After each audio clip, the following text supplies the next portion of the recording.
उसका चित्रण किया गया है। और ये जो भाग हम लोग देखते हैं ये बहुत ही एक ऐतिहासिक घटना के बारे में है। ये एक ऐसे घटना के बारे में है जो इतिहास में एक नया मोड़ को लाता है, एक नया चैप्टर को खोलता है। और अगर हम यीशु मसीह के जीवन को देखें तो एक क्लाइमेक्स पे आ गया है, एक तरह से जो है ना एकदम पूरा अंतिम चरण पे पहुंचा है। और ये जो सप्ताह इस संडे से नेक्स्ट संडे के बीच में एक ऐसी घटना घटती है जिसको हम नजरअंदाज कर नहीं सकते हैं, और न ही इतिहास इसको नजरअंदाज करना चाहिए। और हर इंसान को जानना चाहिए कि ये संडे और नेक्स्ट संडे के बीच में जो घटना घटी उसको बहुत ही बारीकी से हम देखें और उसको समझें, क्योंकि ये मानव जीवन के इतिहास में एक नया अध्याय को शुरू किया है। और उसी को हम लोग जो है ना थोड़ा देखेंगे यहाँ पर कि क्या हुआ है उस समय। हालांकि आज मैं पूरा चैप्टर को नहीं करूँगा, आज सिर्फ यरूशलेम में उसका प्रवेश और कुछ कुछ बातों को हम लोग देखेंगे। गुड फ्राइडे में क्या होता है उसको हम लोग गुड फ्राइडे के दिन में देखेंगे, और नेक्स्ट संडे ईस्टर को क्या होता है, या रिजरेक्शन संडे हम लोग बोलते हैं उसको, ईस्टर नहीं बोलते हैं, रिजरेक्शन संडे को क्या होता है उसको भी हम लोग देखेंगे। इस सप्ताह आप जितना भी व्यस्त क्यों ना हो, कम से कम अगला फ्राइडे और नेक्स्ट संडे, और इस संडे आइए हैं बहुत अच्छा, नेक्स्ट फ्राइडे और संडे को जरूर आइए, क्योंकि ये एक बहुत ही एक ऐसा घटना है जिसको आप नजरअंदाज कर नहीं सकते। और ये एक, जैसे मैंने कहा, फिर से उसको दोहराता हूं, एक इतिहास में नया अध्याय को शुरू करता है। और जब हम लोग इस वचन को हम लोग देखेंगे, आप इस बात को समझ लेंगे कि मैं क्यों बोल रहा हूं एक नया अध्याय का शुरुआत होता है। क्योंकि यहां पर हम एक अजीब व गरीब सिचुएशन को पाते हैं, एक अजीब ही स्थिति को हम लोग पाते हैं। यहां एक ऐसा राजा को हम लोग पाते हैं जो शायद दुनिया के नजर में वो राजा नहीं होगा। क्योंकि राजा तो क्या है, जब आएगा, जब युद्ध पे जाता है तो कैसे जाता है, पूरा सैनिक लेकर जाता है, पूरा उसके पास दल बल रहेंगे। और राजा कैसे, किस में सवार होकर जाता है राजा?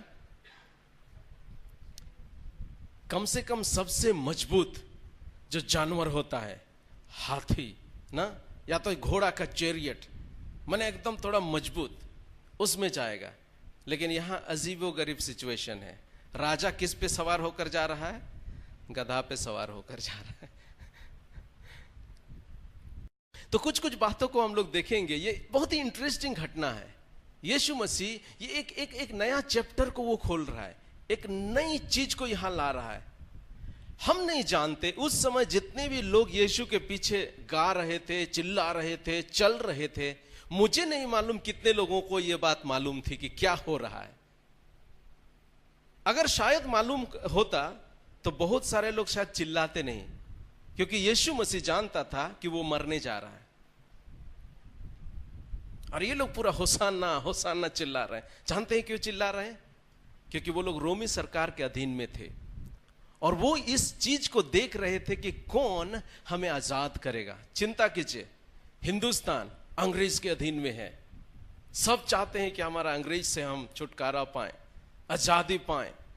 नेहरू, महात्मा गांधी और न जाने सुभाष चंद्र बोस, कितने कितने नेता लोग जो है इस चीज को पुकार रहे थे कि आइए हमें आजादी चाहिए। और वैसे समय में अगर एक व्यक्ति आपको राजा के समान, एक आजाद करने वाला व्यक्ति के समान दिखाई दे तो शायद आप बहुत खुश होंगे। और शायद यहां पर जो चिल्लाने वाले ग्रुप में बहुत सारे लोग यही सोचते थे कि यीशु मसीह हमें रोमन साम्राज्य से क्या करेगा? आजाद करेगा। लेकिन ये लोग बहुत छिछला सोच रहे थे, क्योंकि यीशु मसीह रोमन साम्राज्य से आजाद करने नहीं, बल्कि पूरे शैतान के कब्जे में जो पूरा दुनिया है उससे हमें आजाद करने आया। ये तो बहुत कम सोच रहे थे। और अगर हम लोग देखें एक घटना को जो पिछले इतिहास में जो घटना घटी, ये उसी का रिपीट एक तरह से हो रहा है। वहां पर भी फ्रीडम हुआ था, यहां पर भी फ्रीडम होगा। वहां का फ्रीडम अलग है, यहां का फ्रीडम अलग है। हालांकि घटना बहुत मिलती जुलती है। हम जानते हैं यूसुफ को बेचा गया, वो मिस्र में चला गया। वहां पर उसका परिवार आ जाता है, और इसके बाद वहां पर मिस्र देश में इस्राएल लोग बढ़ने लगे, बढ़ने लगे, बढ़ने लगे, और इतना बढ़ गए। बाय द वे वो लोग गुलामी में थे, बाद में ऐसा सिचुएशन आ गया कि वो लोग वहां गुलाम के रूप में खटने लगे, और कई साल के बंधुआई के बाद वो लोग परमेश्वर को पुकारने लगे और कहे कि प्रभु हमें इस चीज से आजाद कर। चिंता कीजिए, अभी शायद उस तरह का प्रथा नहीं है, गुलामी का प्रथा। आपका अपना कुछ नहीं है, आपका कोई राइट नहीं है, आप खटते हैं, दिन में खाना मिला तो बहुत है। एक ऐसा सिचुएशन में पूरे जाति खट रही थी, उन्होंने परमेश्वर को पुकारा, उसने मूसा को चुना, और वहां से निकालने के लिए मूसा के अगुवाई में उसने इस्राएल लोगों को वहां से निकालने की एक योजना बनाई। वहां पर हम जानते हैं कि राजा इतना जल्दी उनको छोड़ना नहीं चाह रहा था। वो लोग बोले कि हम लोग, राजा फिरौन के पास गए और बोले कि हम लोग को थोड़ा समय दीजिए कि हम 3 दिन के यात्रा में जाएं और अपने परमेश्वर की वहां हम आराधना करें। लेकिन वहां पर क्या किया फिरौन? उसने कहा कि नहीं, ये लोग जो है ना लेजी लोग हैं, काम करना नहीं चाहते हैं, इसलिए किधर जा रहे हैं? आराधना करने के लिए कहीं एक बहाना बनाकर जा रहे हैं। तो उसने जाने नहीं दिया। विपत्ति आई, विपत्ति आई, विपत्ति आई, विपत्ति आई, एक के बाद एक, एक के बाद एक। फिरौन को मालूम है कि मैं जाने नहीं दे रहा हूं, इसीलिए परमेश्वर विपत्ति ला रहा है, लेकिन फिर भी उसका मन क्या था? कठोर हो गया था, वो जाने नहीं देना चाह रहा था। लेकिन आखिरी जो हुआ, शायद आज के डेट में अगर ऐसे होता तो क्या हो जाता। घर का पहलौठा, चाहे वो मनुष्य का हो, चाहे वो जानवर का हो, चाहे किसी भी चीज का, घर का पहलौठा मर गया। लेकिन जिन्होंने भी पासओवर का पर्व जो परमेश्वर ने इस्राएल को मनाने के लिए दिया था, उसने कहा जो भी पासओवर का जो लैम्ब, एक मेमना को बलि करने के लिए दिया गया था, और उसके रक्त को क्या किया था? दरवाजे पे लगाने के लिए बोला था। जिस परिवार में भी पास ओवर का वो लैम्ब या मेमना का बलि हुआ, उस घर का पहलौठा नहीं मरा। ये पास ओवर कहने का मतलब परमेश्वर गुजरेगा वहां से, और जिस घर में भी वो लहू का चिन्ह नहीं दिखेगा, उस घर का पहलौठा मरेगा। फिरौन से लेकर भिखारी तक का, जिसके घर के दरवाजे में वो मेमने का लहू नहीं है, उसका पहलौठा मर गया। आतंक छा गया, पूरा सब तरफ हाहाकार थी। फिरौन से लेकर के एक साधारण व्यक्ति तक लोग रो रहे हैं, और अंत में फिरौन को यह निर्णय लेना पड़ा कि जाने दो भाई लोग को, और तब वहां से वो लोग निकल कर आ गए। पास ओवर निकल कर आ गए, एक छुटकारा, वहां से छूट गए। यहां पर अगला पास ओवर के समय में एक घटना घटने जा रही है, और उसके लिए प्रभु यीशु मसीह जा रहा है यरूशलेम को, एक मेमना के रूप में, जो अपने को बलि देगा और दुनिया को आजाद करेगा, पाप से मुक्त करेगा। एक अजीब, हमको कभी कभी सोचने से भी अजीब लगता है कि यीशु मसीह को मालूम है कि मैं जा रहा हूं वहां पर, मैं अपने आप को दे दूंगा। और वो लोग यहां पर, जब वो लोग जक्कैस के घर में थे, उन्होंने इस बात को बताया कि मैं यरूशलेम को जा रहा हूं, वहां पर मेरी ताड़ना होगी, अन्य जाति के हाथ में मैं सौंपा जाऊंगा, वो मुझे मार डालेंगे, लेकिन तीसरे दिन मैं फिर जी उठूंगा। आई डोंट नो कितने ये लोग समझ रहे थे इस बात को। शायद बहुत सारे लोग यही समझ रहे थे कि रोमी सरकार से हमें आजाद करने के लिए कौन आया है? यीशु मसीह। इसीलिए खूब चिल्ला रहे हैं, ये कर रहे हैं। तो आइए हम लोग वचन में जाएंगे और एक एक करके इस वचन को हम लोग आगे देखेंगे और कोशिश करेंगे उससे कुछ बातों को समझने के लिए।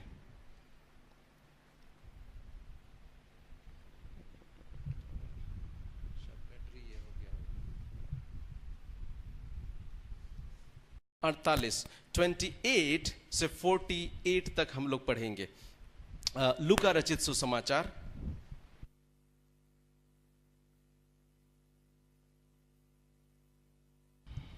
और जिसको जिसको मैंने अंडरलाइन किया है उस चीज को हम लोग गौर करेंगे, क्योंकि हम लोग यहां बारीकी से देखेंगे कि वहां घटना में एक्चुअली हुआ क्या, और उससे हम कुछ निष्कर्ष में निकलेंगे और कुछ पर्सनल एप्लीकेशन हम लोग उससे लेंगे। लूका रचित सुसमाचार 19 अध्याय उसका 28 से 48। हेलो। ये बातें कहकर वह यरूशलेम की ओर उनके आगे आगे चला।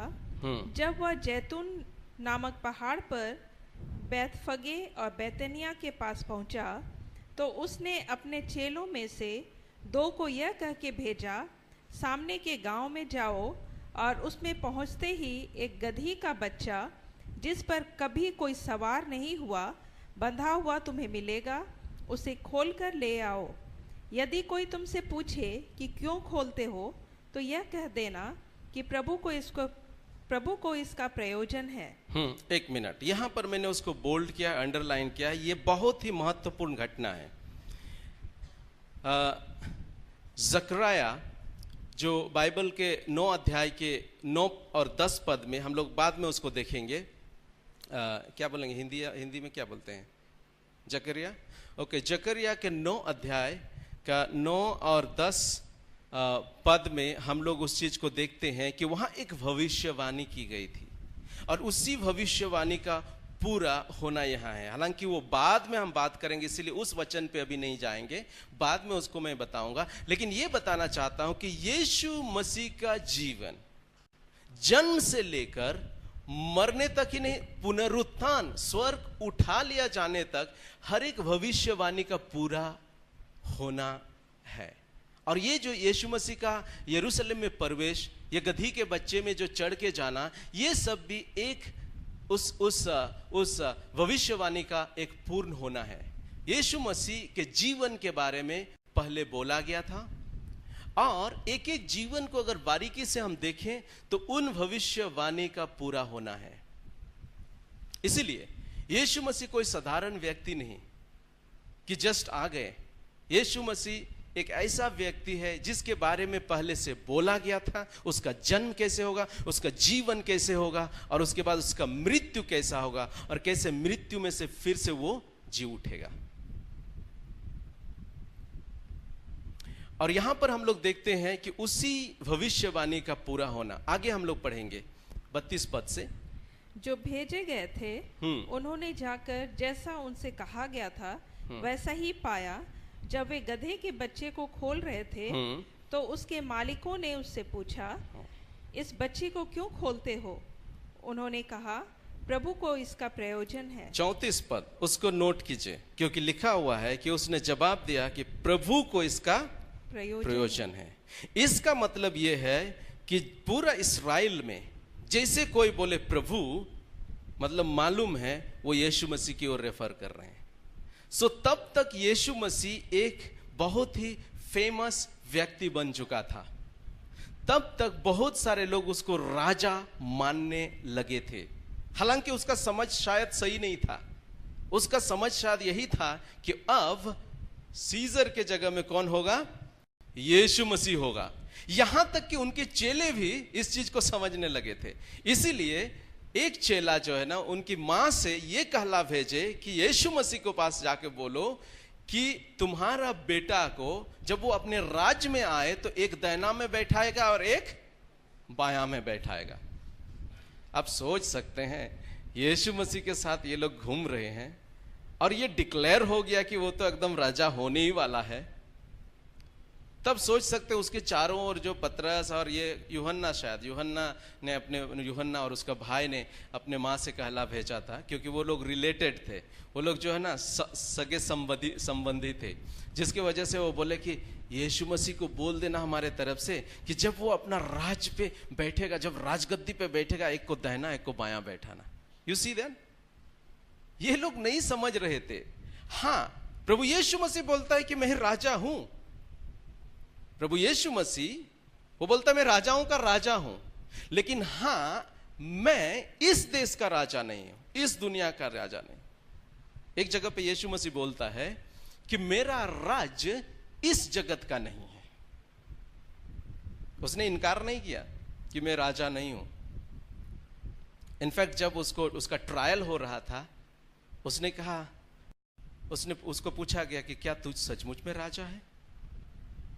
उसने बोला तूने कह दिया, तूने कह दिया। इसका मतलब हां मैं राजा हूं। लेकिन यीशु मसीह यह भी बोल चुका था कि मेरा राज्य इस दुनिया का नहीं। अगर इस दुनिया का होता तो परमेश्वर पिता स्वर्गदूत को भेजता और मेरे तरफ से लड़ाई करता। लेकिन बहुत सारे चेले लोग, वो लोग ये सोच रहे हैं कि इसी दुनिया में वो राज देगा। और आगे अगर आप मत्ती रचित सुसमाचार का आगे उधर पढ़ेंगे तो वहां पर चेला उसको पूछ रहे हैं कि प्रभु तू हमें राज्य कब फेर देगा, या कब तू राजा बनेगा? और यहां पर भी जो है ना, हम लोग जानते हैं कि बहुत सारे लोग उसको राजा मान रहे थे। इस चीज को नोट कर लीजिए, वो राजा उसको मान रहे थे। और इसीलिए जैसे उसने बोला कि प्रभु को इसका प्रयोजन है, उसने कुछ नहीं बोला, उसको गधी के बच्चे को जाने दिया। आगे पढ़ेंगे 35 पद से। वे उसको यीशु के पास ले आए और अपने कपड़े उस बच्चे पर डालकर यीशु को उस पर बैठा दिया। जब वह जा रहा था तो वे अपने कपड़े मार्ग में बिछाते जाते थे। निकट आते हुए जब वे जैतून पहाड़ की ढलान पर पहुँचे तो चेलों की सारी मंडली उन सब सामर्थ के कामों के कारण जो उसने देखे थे आनंदित होकर बड़े शब्द से परमेश्वर की स्तुति करने लगी। धन्य है वह राजा जो प्रभु के नाम से आता है, स्वर्ग में शांति और आकाश मंडल में महिमा हो। हाँ, यहां पर वो लोग चिल्ला रहे हैं, किस लिए? क्योंकि उसने वो आश्चर्य का काम देखा है, परमेश्वर की महिमा को देखा है। उसने देखा है कि कैसे मुर्दे जिलाए जाते हैं। ठीक उसी के तुरंत पहले लाजर को वो जिंदा किया था और कई सारे आश्चर्य कर्म को प्रभु ने किया था। इसीलिए ये लोग सोच रहे थे कि इसमें तो एक ऐसा ताकत है, ये तो क्या, कैसर तो क्या, बड़े बड़े लोगों की जो है ना वो छुट्टी कर देगा। एक समय तो जो है ना उसका 2 चेला बोलने लगे, प्रभु क्यों नहीं आग बरसा कर आप इसको भस्म कर देते हैं। एक समारिया विलेज में वो गया था, उन्होंने उनको स्वीकार नहीं किया यीशु मसीह को, तो उसका चेला बोलने लगे। मैंने एक तरह से जो ना बड़ी अजीब स्थिति, कल्पना कीजिए आज तृणमूल का एक नेता जा रहा है एक गांव में, और वो गांव जो है ना उसको एक्सेप्ट नहीं करता है। तो उसका तृणमूल का जो ना दूसरा जो 2 नेता है, छोटा नेता, वो लोग बोलते हैं पूरा इसको खत्म करवा दो ना। और वो भी कैसे? मालूम है यीशु मसीह स्वर्ग से आया है, उसका हथियार तो धरती का नहीं होगा, स्वर्ग का होगा। बोला इस जगह को जो ना भस्म कर दो तो उसने डांटा वो दोनों को, उसने उन दोनों को डांटा, क्योंकि यीशु मसीह उसके लिए नहीं आया था, वो इस दुनिया का राजा होने के लिए नहीं आया था, लेकिन हाँ राजा होने के लिए आया था। वो राजा है, वो राजाओं का राजा है। बट ये लोग गलत समझ रहे हैं, और शायद इसीलिए ये लोग बहुत चिल्ला चिल्ला के एकदम जोर दे दे के जो है ना चिल्ला रहे हैं। वो तो सोच रहे हैं कि यरूशलेम जा रहे हैं, वहीं तो राजा बैठा हुआ है, बस स्वर्ग से आग आएगा, खत्म, इसके बाद तो यीशु मसीह राज करेगा। फिर जो है ना वो सोचने लगे कि हम कुछ बनेंगे, वो कुछ बनेगा। और इसीलिए यीशु मसीह को वो लोग पूछ भी रहे थे, अच्छा हम में से बड़ा कौन है बड़ी इंटरेस्टिंग घटना, क्या मिक्स फीलिंग है। कुछ लोग जो है ना एकदम पूरा खुशी से एकदम पागल चिल्ला रहे हैं। वो तो यीशु मसीह के अंदर में ही ये बात चल रही है कि क्या होने जा रहा है। बाकी लोग तो शायद बहुत ही खुश आनंदित हो रहे हैं। और यीशु मसीह भी बोला अच्छा ठीक है, आनंद करने दो। आगे क्या हुआ? बहुत इंटरेस्टिंग घटना हुआ 39 में। तब भीड़ में से कुछ फरीसी उससे कहने लगे, हे गुरु अपने चेलों को डांट। उसने उत्तर दिया, मैं तुमसे कहता हूँ यदि ये चुप रहे तो पत्थर चिल्ला उठेंगे। हाँ, ये कभी कभी मुझे लगता है ना, मैंने क्या डायलॉग मारा है प्रभु मुझे बहुत अच्छा लगता है कभी कभी एकदम ये सब सुनकर कि प्रभु यीशु मसीह क्या बात करता था। मैंने अगला का जुबान पूरा बंद, ये लोग पूरा चिल्ला रहे हैं, हाँ होसन्ना होसन्ना, स्वर्ग में महिमा, पृथ्वी पर शांति, स्वर्ग में महिमा, क्या क्या एकदम शायद चिल्ला रहे होंगे। पतरस तो सबसे ज्यादा चिल्ला रहा था होगा, वहां भाग्यो होता तो शायद सबसे ज्यादा चिल्लाता, वो तो एकदम सबके आगे एकदम पूरा नाचता। हाँ, thank God for Bhagyo, you know, Bhagyo जैसा व्यक्ति जो एकदम पूरा उछल उछल के नाच रहा है। फरीसी लोग जो है ना, वो देखकर बोलने लगे, अपने चेला को बोल दो कि वो शांत रहे। तो प्रभु क्या बोलता है, अगर ये चुप रहेंगे तो पत्थर चिल्ला उठेंगे। वाह, ये तो पूरा एकदम तमाचा मारा उनके गाल पे। अगर ये चुप रहेंगे तो पत्थर चिल्ला उठेंगे। आज बहुत सारे कलीसिया में ताली भी नहीं बजाना है, क्यों? प्रभु की स्तुति करना है। प्रभु की स्तुति करने के लिए ताली भी नहीं बजाना है, नाचना तो बहुत दूर का बात है। लेकिन यहां प्रभु क्या बोल रहा है, अगर तुम नहीं नाचोगे तो पत्थर उछल पड़ेंगे। मैं तो बहुत खुश होता हूँ, कभी कभी पीछे मैं नाचता हूँ। आप लोग तो नहीं देख पाते हैं, लेकिन ये जो स्टेज में लोग जो है ना, वो लोग देखते हैं। मैं बहुत खुश रहता हूँ। क्यों? क्योंकि हम राजाओं के राजा, प्रभुओं के प्रभु उसके सामने आते हैं उसके महिमा करने के लिए। और ये लोग जितना भी समझ करके सोच करके प्रभु की महिमा कर रहे हैं, लेकिन कर रहे हैं। हालेलुया, क्या एकदम पूरा माहौल बना हुआ है। और वहां पर ये लोग बोल रहे हैं चुप रहो। प्रभु क्या बोलता है कि अगर ये चुप रहेंगे तो पत्थर चिल्ला उठेंगे। नेक्स्ट, जब वह निकट आया तो नगर को देखकर उस पर रोया और कहा, क्या ही भला होता कि तू ही इसी दिन में कुशल की बातें जानता, और परंतु अब वे तेरी आंखों से छिप गई है। बहुत इंपॉर्टेंट चीज। उसने शहर को देखा, वो शहर की ओर जा रहा है, एक छुटकारा के लिए जा रहा है, एक मानव जाति के छुटकारा के लिए जा रहा है। एक greatest mission of the world, the universe, उसके लिए जा रहा है। एक इतिहास में एक ऐसा घटना के लिए जा रहा है जो पूरा इतिहास का नया अध्याय खोल देगा। लेकिन कौन समझ रहा है? किसको पड़ी है? कौन किसको मालूम है? जब वहां पर मंदिर में जाता है, वहां पर देख रहा है सब अपने दुनिया में मस्त खोए हुए हैं। कोई भेड़ बेच रहा है, कोई बकरी बेच रहा है, कोई क्या कर रहा है। वहां तो बाजार बन गया है। अरे यीशु मसीह को मालूम है मैं वहां जा रहा हूं, लेकिन कोई भी शायद वहां नहीं होगा जो मेरे इस मिशन को समझता है, मेरे इस महत्व को समझता है जो मैं करने जा रहा हूं। और इसीलिए ही रो पड़ा। और रो कर क्या बोला, उस पद को फिर से पढ़ देंगे, 42 पद को। और कहा, क्या ही भला होता, क्या ही भला होता कि तू मतलब यरूशलेम, उस शहर को, आज के डेट में अगर कलकत्ता के लिए रोता है तो बोलता है क्या ही भला होता कि तू मतलब कलकत्ता, हाँ, तू ही इसी दिन में कुशल की बातें जानता। इसी दिन, किसी दिन, इसी दिन में, हाँ, कुशल की बातें जानता, परंतु अब वे तेरी आंखों से छिप गई है। परंतु अब वो तेरी आंखों से क्या हो गई है? छिप गई है। यरूशलेम की आंखों से छिप गई है। जो प्रभु करने जा रहा है वो सब छिप गई है। इसीलिए रोना आया। मतलब एक तरह से जो ना, क्या प्यार, माने एक मिसाल, प्यार का एक मिसाल कि जिसने पूरे दुनिया को बनाया, जिसने कहा हो जा हो गया, जिसने कहा उजाला हो उजाला हो गया, उसके एक शब्द से मुर्दा जिंदा होते हैं। वो जा रहा है अपने आप को कुर्बान करने के लिए ताकि दुनिया बच जाए, लेकिन दुनिया के नजर में कुछ नहीं। मानो उसके बोलते हैं ना, कान में जूं तक नहीं रेंग रहा है, छिप गया। हाय, उस शहर पर वो रो रहा है।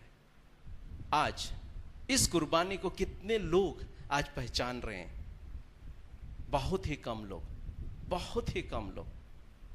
आज जरूरत है कि परमेश्वर की इस कुर्बानी को, इस चीज को समझ लें और परमेश्वर के अनुयायी लोग बने। ठीक है, आगे हम लोग जल्दी से पढ़ेंगे।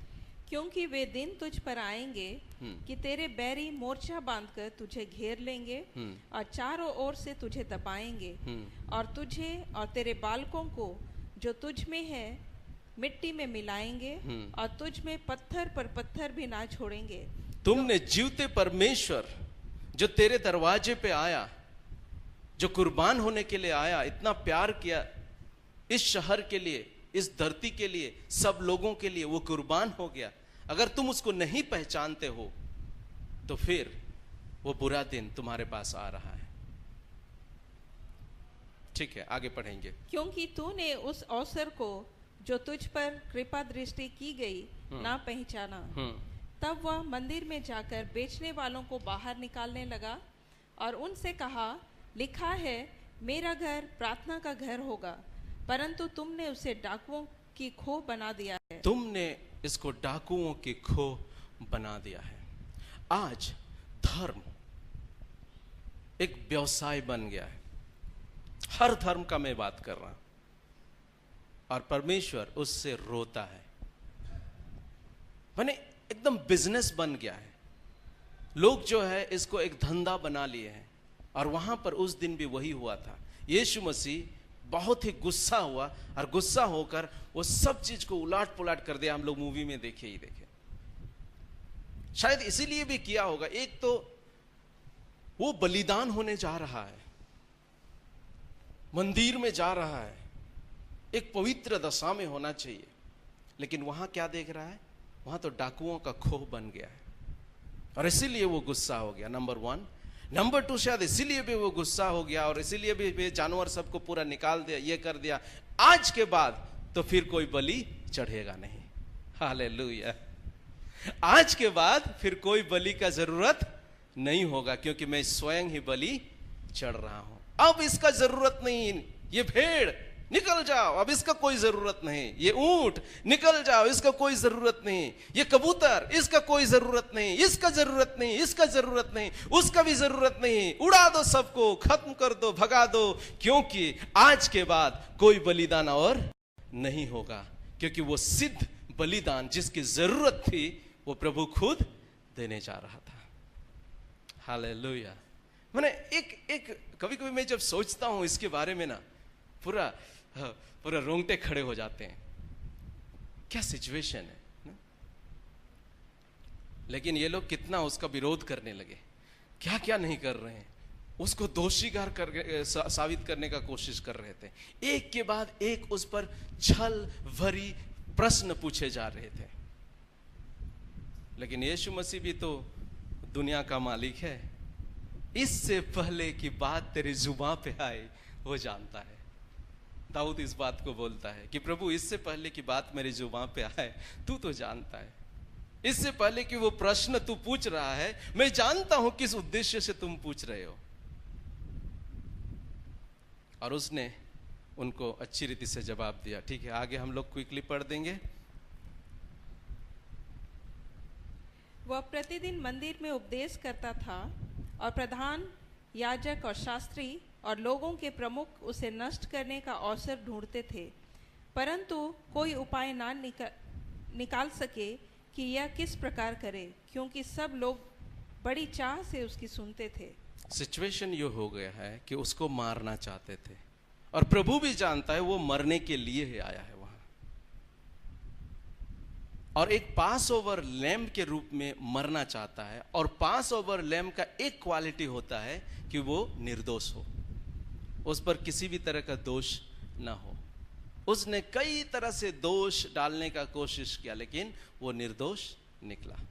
बाइबल बतलाती है कि यीशु मसीह को कई रीति से उनको परखा गया।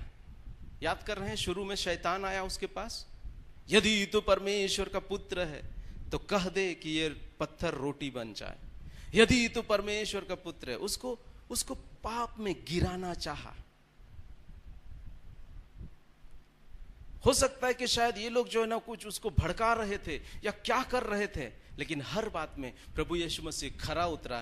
क्यों? क्योंकि वो पास ओवर का वो लैम्ब था, वो मेमना था जिसका बलि होना था, जिसको यूहन्ना पहला अध्याय उसका 29 पद में यूहन्ना अपनी ओर यीशु मसीह को आते हुए देखकर क्या बोला? वो देखो परमेश्वर का मेमना जो जगत का पाप उठा लिए जाता है। ये मेमना निर्दोष, कई रीति से परखा गया लेकिन निर्दोष निकला। यहाँ पर अगर हम लोग क्विकली देखेंगे जो घटनाएं घटी, सबसे पहले कि प्रभु यीशु मसीह एक गधी पर सवार होकर प्रवेश करता है, जो कि जकरिया उसका 9 और 10 पद उसको खोल के रखेंगे, क्योंकि उसको हम लोग बाद में थोड़ा देखेंगे। क्विकली जिस बात को हमने बोला था उसको फिर से हम लोग रिवाइज करेंगे। दूसरा चीज़ हम लोगों ने देखा कि उन्होंने राजा करके उनको एक्सेप्ट किया था, उसका पॉपुलैरिटी बढ़ गया था, एक्सेप्ट किया था। तीसरा चीज़ जो है ना, चाहे लोग उसको समझ रहे थे चाहे नहीं समझ रहे थे, लेकिन जरूर परमेश्वर की बड़ाई कर रहे थे, बहुत खुश थे, आनंदित थे। यीशु मसीह ने उसको वैसे करने दिया। हालांकि फरीसी लोग उसको बोल रहे थे कि चुप रहने के लिए, लेकिन उसने बोला करो करो, नहीं तो पत्थर चिल्ला उठेंगे। यीशु मसीह रोया यरूशलेम की स्थिति को देखकर। इसके बाद उसने मंदिर को साफ किया। इसके बाद हम लोग देखते हैं कि टीचर ऑफ द लॉ और लीडर्स जो उनको कई तरह से जो है ना उनका फॉल्ट ढूंढ रहे थे, उसका दोष ढूंढ रहे थे ताकि उसको मार डालें, और उस पर कोई भी दोष को उन्होंने नहीं पाया। आइए हम लोग क्विकली, हम 10 मिनट आपका समय लेंगे और हम लोग इस नबी का पुस्तक में जाएंगे, जकरिया उसका 9 और 10 पद उसको पढ़ देंगे। हे सियोन बहुत ही मगन हो, हे यरूशलेम जय जयकार कर, क्योंकि तेरा राजा तेरे पास आएगा। क्योंकि तेरा राजा तेरे पास आएगा। वह धर्मी और उद्धार पाया हुआ है। ओके, वो धर्मी और उद्धार पाया हुआ है। और यहाँ पर जो है ना इंग्लिश में बोलता है, NIV में बोलता है राइचियस एंड विक्टोरियस।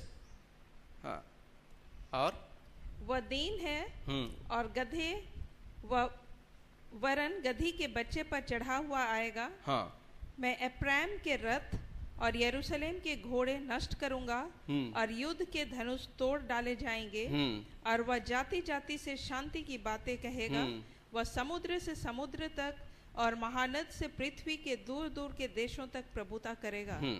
ये जो पाम संडे के बारे में जो भविष्यवाणी की गई है उसको हम लोग थोड़ा सा करीब से देखेंगे क्विकली, और इसके बाद हम लोग क्लोज करेंगे। यहाँ पर एक राजा के बारे में हम देखते हैं, और यहाँ पर जो है ना, this king was different from the kings of the world. जो दुनिया का जो राजा है उससे अलग है। पहला चीज हम लोग पाते हैं, the kings of this world go to battle to get victory, but this king was already victorious. ये जो प्रभु यीशु मसीह जो राजा है, लोग युद्ध करके विजय प्राप्त करते हैं, इसके बाद घोषणा करते हैं कि हम विजयी हो गए, लेकिन यीशु मसीह ऑलरेडी विजयी हो चुका था। कैसे? वहां पर शैतान जब उसको टेम्पटेशन दिया, वहां भी विजय प्राप्त किया, और बहुत सारे चीज में हम लोग देखते हैं।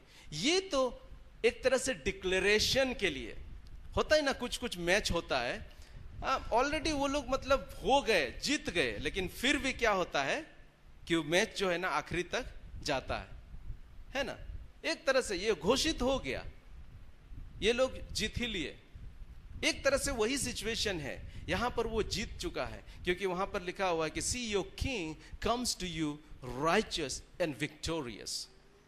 और दूसरा चीज जो हम लोग पाते हैं इस राजा के बारे में, king of the world take best animal, elephant या हॉर्स जो भी हो, एज देयर अपना ये वो चढ़ने के लिए वो लेते हैं। लेकिन हमारा जो प्रभु यीशु मसीह ये दूसरा राजा है, ये क्या लिया?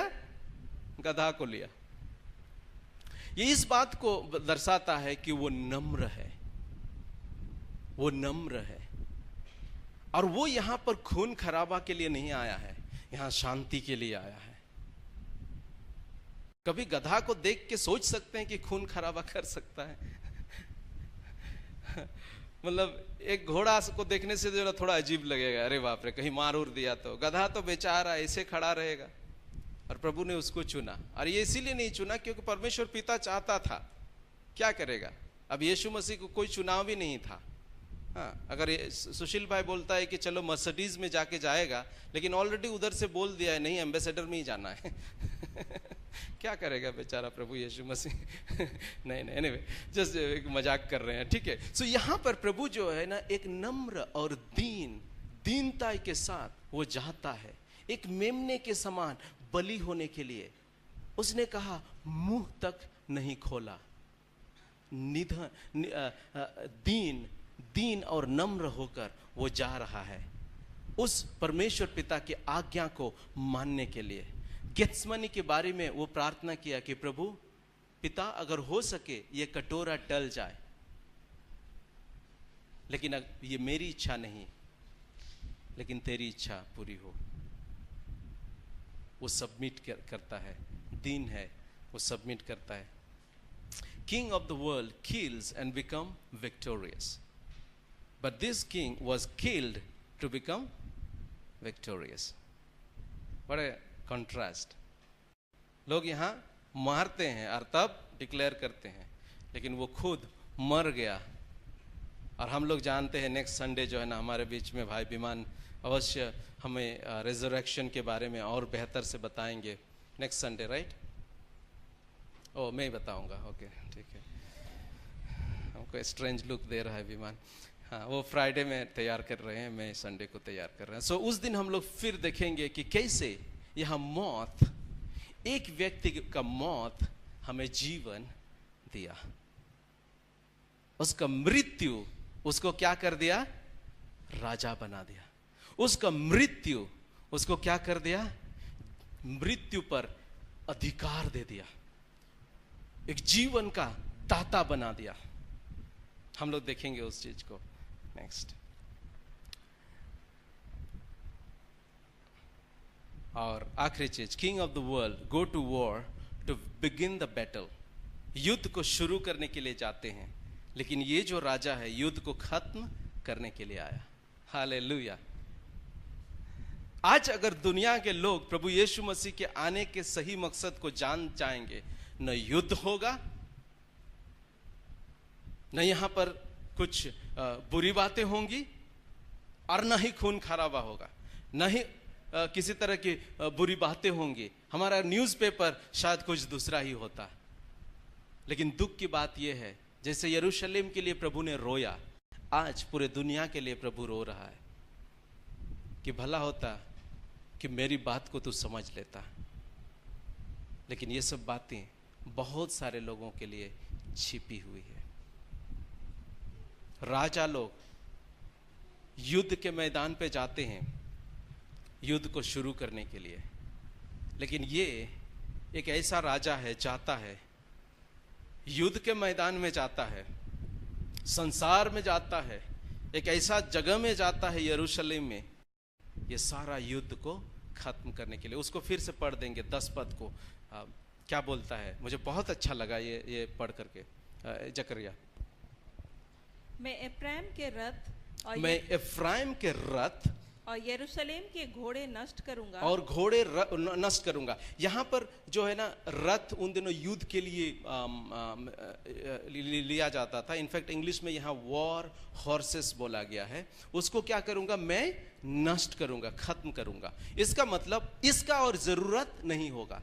अगर यीशु मसीह के उस बलिदान को पूरे दुनिया समझ लेता, उसी दिन से क्या होता? और चैरियट का जरूरत नहीं, और वॉर हॉर्सेस का जरूरत नहीं। आगे, और युद्ध के धनुष तोड़ डाले जाते, और युद्ध के धनुष को तोड़ डालूंगा। जो युद्ध नाम का जो जानवर है उसको क्या करूंगा? तोड़ डालूंगा। वो डिक्शनरी में एक इतिहास के रूप में रह जाएगा। लेकिन प्रभु रोया, ऐसा नहीं हो रहा है, क्योंकि बहुत सारे लोगों के नज़र में अभी भी ये सब बातें छिपी हुई है, उसको नहीं मालूम। और आगे क्या बोलता है? और वह जाति जाति से शांति की बातें कहेगा, और जाति जाति से शांति की बातें कहेगा। अंत आगे, वह समुद्र से समुद्र तक और महानद से पृथ्वी के दूर दूर के देशों तक प्रभुता करेगा। प्रभुता करेगा। दिस इज द डिक्लेरेशन कि वो क्या करेगा? और युद्ध नहीं होंगे, और घोड़े की जरूरत युद्ध के लिए नहीं होगा। युद्ध का धनुष तोड़ दिया जाएगा, शांति ही शांति होगा। लेकिन क्या आज लोग शांति के राजकुमार को अपनाए हैं? नहीं। लेकिन हम लोग जितने शांति के राजकुमार को अपनाए हैं, आज कल्पना कर सकते हैं हमारे बीच में युद्ध होगा? नहीं। काश आज पूरे दुनिया के लोग इस चीज को समझते, काश पूरा संसार का लोग आज युद्धोजित जैसा समझ ले कि प्रभु के पीछे मुझे चलना है। वो लोग समझ ले विमान जैसा, समीत जैसा, आशीष जैसा समझ ले कि आज हमें युद्ध का जरूरत नहीं है, आज शांति का जरूरत है, आज हमारे मन में शांति का राजकुमार का जरूरत है। काश इस चीज को लोग आज समझते। लेकिन प्रभु ने रोया, ये सब बातें अभी भी उनके लिए छिपी हुई थी। कुछ पर्सनल एप्लीकेशन हम लोग लेंगे और अंत करेंगे। We don't belong to this world but we belong to heavenly kingdom. Let our life reflect heavenly king. हम इस दुनिया के नहीं हैं, हालांकि हम इस दुनिया में रहेंगे, लेकिन इस दुनिया के हम नहीं हैं। वो जो प्रभु यीशु मसीह जिस चीज को करने के लिए आया, प्रभु यीशु मसीह जिस राज्य का बात कर रहा है, आइए हम उस राज्य का भाषा बोलें, उस राज्य के नागरिक के समान जीवन को व्यतीत करें। उस देश का राजा जैसे वेशभूषा पहनता है वैसे हमारा भी वेशभूषा होना चाहिए। कहने का मतलब वो शांति का राजकुमार हमारे अंदर में भी एक शांति को लाए, हम भी एक शांति का दूत बनकर लोगों के पास जाएं, हम लोगों को शांति का सुसमाचार सुनाएं। हम प्रभु के वो पैर हैं, प्रभु के वो हाथ हैं जो हम जगत में जाएंगे और इस शांति के बारे में लोगों को बताएंगे। Our battle is not against flesh and blood, fight a spiritual war। अब युद्ध जो है शारीरिक नहीं है, अब ये आत्मिक हो गया है। अब एक नया चैप्टर खुल गया है, शारीरिक बातें खत्म होती है, अब आत्मिक शुरू होता है। वहां से प्रभु यीशु मसीह एक नए युग का शुरुआत करता है, एक आत्मिक जगत, एक ऐसा जगत जहां पर प्रभु का राज्य हमारे बीच में है। और इसीलिए यूहन्ना ने कहा कि मन फिराओ क्योंकि स्वर्ग का राज निकट आ गया है। और स्वर्ग का राज हमारे बीच में है अगर हम उस शांति के राजकुमार को अपने दिल में बुलाए हैं।